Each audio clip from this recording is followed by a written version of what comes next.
नमस्कार, मैं रचना शर्मा। चढ़ती कला टाइम टीवी देख रहे सभी दर्शकों का स्वागत करती हूं। आप देख रहे हैं हरियाणा के समाचार। समाचारों की शुरुआत से पहले एक नजर आज के मुख्य सुर्खियों पर।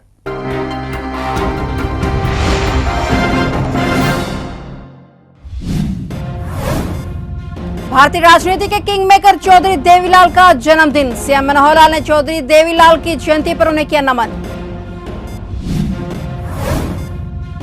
करनाल में 25 दिन बाद थमेगा साइक्लोथॉन का पहिया। सीएम मनोहर लाल ने झंडी दिखाकर यमुनानगर से किया रवाना। अंबाला में कोऑपरेटिव बैंक को चोरों ने बनाया निशाना। कोऑपरेटिव बैंक के टूटे 32 लॉकर। दीवार तोड़कर घुसे चोरों ने जेवरों पर किया हाथ साफ।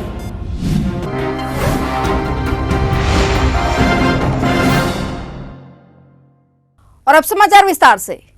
आज भारतीय राजनीति के किंग मेकर कहे जाने वाले चौधरी देवीलाल का जन्मदिन है। हरियाणा के सिरसा में जन्मे चौधरी देवीलाल को दबंग ताऊ के नाम से भी जाना जाता है। अपने स्वभाव और खरी बोली के लिए लोगों के बीच मशहूर चौधरी देवीलाल का नाम उन नेताओं में आता है जो आजादी के पहले और बाद भारतीय राजनीति में सक्रिय भूमिका में नजर आए। चौधरी देवीलाल एक बार उप प्रधानमंत्री, 2 बार हरियाणा के सीएम रहे। 19 अक्टूबर 1999 से 21 जून 1991 तक वो भारत के उप प्रधानमंत्री भी रहे। आज देश भर में स्वर्गीय चौधरी देवीलाल को उनके द्वारा किए गए अविस्मरणीय कार्यों के लिए याद किया जा रहा है। इसके तहत आज जगह जगह आयोजन भी किए जा रहे हैं। वहीं इस मौके पर मुख्यमंत्री मनोहर लाल ने भी किसानों, मजदूरों के मसीहा और हरियाणा के पूर्व मुख्यमंत्री चौधरी देवीलाल जी को उनकी जयंती पर याद कर नमन किया। सीएम ने कहा कि देश के पूर्व उप प्रधानमंत्री एवं हरियाणा के पूर्व मुख्यमंत्री चौधरी देवीलाल जी को उनकी जयंती पर भावपूर्ण नमन। हरियाणा के संवर्धन और किसान और मजदूरों के हित में किए गए उनके कार्य अविस्मरणीय हैं। देश सदैव उनको याद रखेगा। ड्रग्स फ्री हरियाणा का संदेश देती साइक्लोथॉन यात्रा का यमुनानगर क्षेत्र में पहुंचने पर स्वागत किया गया। आज साइक्लोथॉन यात्रा को अग्रसेन चौक जगाधरी से हरियाणा के मुख्यमंत्री मनोहर लाल ने झंडी दिखाकर करनाल के लिए रवाना किया। नशा न करने का प्रण लेते हुए युवाओं को नशा न करने का संदेश देते हुए यात्रा अग्रसेन चौक जगाधरी में पहुंची थी। मुख्यमंत्री मनोहर लाल ने 1 सितंबर 2023 को करनाल से साइक्लोथॉन यात्रा को हरी झंडी देकर रवाना किया था और अब यह यात्रा प्रदेश के 22 जिलों से होकर करनाल में ही संपन्न होगी। मुख्यमंत्री मनोहर लाल ने इस यात्रा को हरी झंडी देने के बाद कहा कि यह ड्रग्स फ्री साइक्लोथॉन यात्रा निश्चित ही एक विश्व रिकॉर्ड बनाएगी। अहम पहलू ये है कि साइक्लोथॉन यात्रा में शामिल सैकड़ों लोगों का ग्रामीणों ने जगह जगह पुष्प वर्षा करके उत्साहपूर्वक जोश भरने का काम किया है। ये यात्रा 1 सितंबर को शुरू हुई थी। सभी 22 जिले आज पूरे करके सायकाल अपने समापन स्थान पर पहुंच रही है और जितना इसमें उत्साह दिखा है, जितनी ये लंबी यात्रा थी, मालूम नहीं मुझे विश्व रिकॉर्ड को तोड़ने वाली जो संस्था कोई भी कार्यक्रम करती है उसका रिकॉर्ड करने वाले भी कुछ लोग होते हैं। मैं दावे से कह सकता हूं कि ये 25 दिन की साइक्लोथॉन यात्रा किसी एक विषय की जागरूकता के लिए 1978 किलोमीटर आज साइकिल पूरा कर लेगी। 1978 किलोमीटर, और ये निश्चित रूप से एक विश्व रिकॉर्ड बनने जा रहा है। मैं दावे से कह सकता हूं, इतनी लंबी, इतने लोगों के साथ, इतने साइकिलों के साथ, किसी एक उद्देश्य को लेकर के 25 दिन तक विश्व में कभी कोई यात्रा नहीं चली होगी। और ये यात्रा जब शुरू की थी उसका हेतु साफ था कि हमको अपना भविष्य संवारना है।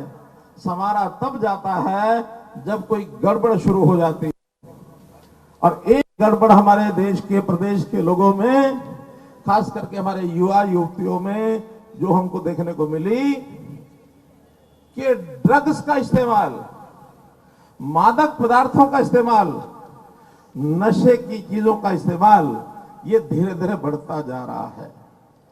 अगर इसको समय पर नहीं रोका तो हमारा भविष्य अंधकार में है। भाइयों बहनों, इसको यही रोकना होगा। ये ठीक है, हमारे कुछ आसपास के प्रदेशों में स्थिति हमारे से भी ज्यादा खराब है। समय पर अगर नहीं रोका तो ये जो सर्पदंश जैसा विष है, ये न केवल हमें नुकसान पहुंचा रहा है बल्कि हमारे परिवारों को भी नुकसान पहुंचाएगा। तो मेरे भाइयों बहनों, ये जागरण, इसीलिए किया गया है। अंबाला में बलदेव नगर स्थित कोऑपरेटिव बैंक को चोरों ने निशाना बना लिया। चोर बैंक के लॉकर को तोड़कर वहां रखे कस्टमरों के जेवर ले उड़े। घटना का उस समय पता चला जब आज सुबह कर्मचारी बैंक पहुंचे। शनिवार रविवार को छुट्टी होने के कारण 2 दिन बैंक बंद था, जिसका चोरों ने फायदा उठाया। जानकारी मुताबिक चोर बैंक की दीवार में छेद कर घुसे थे। हालांकि अभी नुकसान का अंदाजा नहीं लगाया जा सका है, लेकिन शातिर लॉकरों से जेवरात और अन्य सामान निकालने के बाद खाली पर्स और डिब्बे वहीं छोड़ गए। सबूत मिटाने के लिए वे अपने साथ सीसीटीवी का डीवीआर भी ले गए। जानकारी के मुताबिक बैंक के 32 के करीब लॉकर टूटे हुए हैं और कुल 32 में से 24 लॉकरों में सामान था। वहीं घटना की सूचना मिलते ही महकमे में भगदड़ मच गई और कई आला अधिकारी मौके पर पहुंचकर जांच में जुट गए हैं।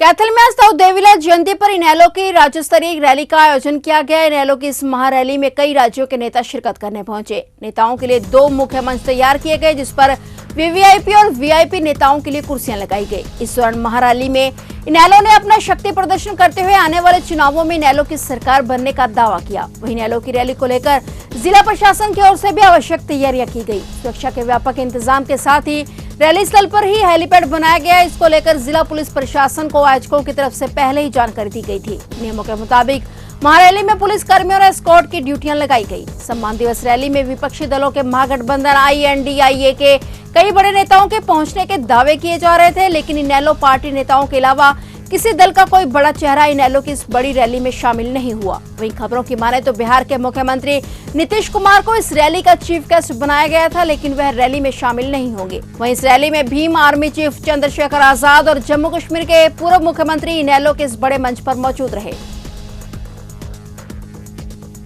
देश भर में आज ताऊ देवीलाल की 110वीं जयंती मनाई जा रही है और इसी कड़ी में आज प्रदेश के बिजली मंत्री रंजीत चौटाला भी अपने सिरसा निवास पर एक कार्यक्रम का आयोजन कर रहे हैं। बिजली मंत्री रंजीत सिंह ने अपने परिवार सहित ताऊ देवीलाल को अपने श्रद्धा सुमन अर्पित किए। इसके साथ ही उनकी बहन शांति देवी ने भी श्रद्धा सुमन अर्पित किए। वहीं आसपास के इलाकों से हजारों की संख्या में कार्यकर्ता पहुंचे और ताऊ देवीलाल को अपने श्रद्धा सुमन भेंट किए। बिजली मंत्री रंजीत सिंह ने कहा कि आज ताऊ देवीलाल की 110वीं जयंती है और आज उनके निवास पर कार्यक्रम का आयोजन किया गया। रंजीत चौटाला ने कहा कि ताऊ देवीलाल की स्मृति में अगले साल फरवरी के महीने में एक बड़ी रैली का आयोजन करेंगे। इसमें प्रदेश के मुख्यमंत्री सहित देश के कई बड़े नेता इसमें शामिल होंगे। रंजीत सिंह ने बताया कि इस रैली में प्रधानमंत्री या फिर देश के गृह मंत्री भी शामिल हो सकते हैं।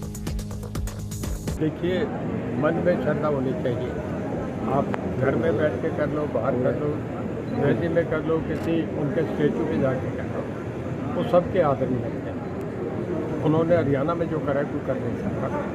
उन्होंने सभी वर्गों के लिए पहली बार ऐसा हुआ था कि 2 बार 77 में और 87 में 90 में से 85 सीटें, मतलब लोगों का इतना बड़ा मैंडेट कभी किसी को नहीं मिला। सब लोगों ने केवल देवीलाल के नाम का वोट डाला, तो बहुत आदरणीय। आज भी लोग उन्हें याद करते हैं। देवीलाल किसानों के, गरीबों के, कमेरे के, मजदूर के, सभी वर्गों के वो नेता थे। जब संत फतेह सिंह ने वर्क करा था, उस वक़्त मास्टर तारा सिंह, संत फतेह सिंह और देवीलाल में बैठ के बात हुई थी। तो इन्होंने अपना शुरू करा। पंजाबी सुबह तो अकेले में बन नहीं रहा था, बहुत बार आंदोलन हुए। उस वक़्त बैठ के ये तय हुआ था कि पंजाब हरियाणा अलग अलग, हम हरियाणा की मांग करें, आप पंजाब की। आज जो हरियाणा बना है वो देवीलाल का। देखिए, हमेशा से INLD रैली करता रहा है, पहले भी करते रहे। ये जो लोग आए हैं अब नहीं, पहले भी आते रहे हैं, तो उनका एक रैली का अपना कार्यक्रम है। INLD की तरफ से होता है। वो जो देवीलाल के एक मंच से वो अपनी राजनीति कर रहे हैं, उनका अपना। साध्वियों के यौन शोषण और कत्ल के केस में उम्र कैद की सजा काट रहा डेरा सच्चा सौदा प्रमुख राम रहीम अब गौ सेवा करना चाहता है। इसके लिए हरियाणा सरकार को डेरा सच्चा सौदा सिरसा के द्वारा एक प्रस्ताव भी भेजा गया है। इसमें आश्रम की ओर से सूबे को लावारिस पशु मुक्त बनाने में राज्य गौ सेवा आयोग को सहयोग देने की पेशकश की गई है। राम रहीम अभी जेल में उम्र कैद की सजा काट रहा है। जेल से 1 महीने पहले बर्थडे मनाने के लिए उसे पैरोल मिली थी। राम रहीम के इस प्रस्ताव का खुलासा मुख्यमंत्री मनोहर लाल की मीटिंग में हुआ। सीएम चंडीगढ़ में हरियाणा को लावारिस पशु मुक्त करने के लिए गौ सेवा आयोग और पशुपालन विभाग के अधिकारियों के साथ मीटिंग कर रहे थे। इस मीटिंग में सीएम को बताया गया कि डेरा सच्चा सौदा सिरसा ने हरियाणा को लावारिस पशु मुक्त बनाने में राज्य गौ सेवा आयोग को सहयोग देने की पेशकश की है। हालांकि सरकार की ओर से अभी तक इस पर कोई फैसला नहीं लिया गया है। कलायत विधानसभा में पूर्व केंद्रीय मंत्री वीरेंद्र सिंह ने अपने कार्यकर्ताओं की मीटिंग बुलाई। वीरेंद्र सिंह ने कहा कि उन्होंने लंबे समय से राजनीति की पारी गरीब किसानों के हकों के लिए लड़ाई लड़ी है और उनके लिए हमेशा आवाज उठाते रहेंगे। वहीं उन्होंने 2 अक्टूबर को महात्मा गांधी और पूर्व प्रधानमंत्री लाल बहादुर शास्त्री की जींद जिले में होने वाली रैली का सभी को निमंत्रण दिया। आए दिन सड़क हादसे थमने का नाम नहीं ले रहे। पलवल में स्विफ्ट गाड़ी और ऑटो में आमने सामने की भिड़ंत हो गई और इस हादसे में 3 महिलाओं की मौत हो गई, जबकि करीब 11 लोग इसमें घायल हो गए। सूचना मिलते ही पुलिस घटनास्थल पर पहुंची और जांच में जुट गई है। बताया जा रहा है कि घायल और मृतक सभी कलवाका गांव के लोग हैं और ये सभी मातम से दुख प्रकट करके वापस घर जा रहे थे। 3 महिलाओं के शवों को पलवल के मोर्चरी में रखवा दिया है और वहीं घायल लोगों में से 2 की हालत गंभीर है, जिसे हायर सेंटर रेफर किया गया है। फिलहाल पुलिस जांच में जुटी हुई है। हरियाणा में आज भी बारिश का सिलसिला जारी है। हरियाणा के कुछ जिलों में गरज चमक के साथ बारिश पड़ रही है। इस दौरान कई जिलों में 30 से 40 किलोमीटर प्रति घंटे की रफ्तार से तेज हवाएं भी चल रही हैं। 22 सितंबर से हो रही बूंदाबांदी के कारण दिन के तापमान में 2 से 3 डिग्री तक गिरावट भी दर्ज की गई है। इससे लोगों को गर्मी से कुछ राहत मिली है। वहीं रात के तापमान में भी गिरावट देखने को मिली, जिसके कारण रात में लोगों को ठंड का एहसास हो रहा है। वहीं चंडीगढ़ मौसम विभाग की ओर से अब मौसम में बदलाव होने की संभावना जताई गई है। हरियाणा में 24 घंटे के बारिश के आंकड़ों के मुताबिक सबसे ज्यादा बारिश यमुनानगर में हुई। यहाँ 6 mm तक बारिश रिकॉर्ड की गई। इसके अलावा हिसार, फतेहाबाद के अलावा सिरसा, जींद, पानीपत में भी बूंदाबांदी हुई और इससे मौसम सुहावना हो गया। गांव पुंडरी में गोगानोमी पर इनामी दंगल हुआ और अब की बार बड़ी कुश्ती के लिए 1 लाख का इनाम रखा गया। पुंडरी से सटे हरिसिंहपुरा के स्टेडियम में दंगल करवाया गया, जिसमें हरियाणा और उत्तर प्रदेश के पहलवानों ने अपना दमखम दिखाया। बड़ी कुश्ती के लिए 1 लाख का इनाम रखा गया था। यह कुश्ती मोनू पहलवान कुराना और सोमवीर पहलवान भिवानी के बीच लड़ी गई। मैच का विजेता सोमवीर को घोषित किया गया। जीतने वाले पहलवान को 80,000 और हारने वाले को 20,000 का इनाम दिया गया।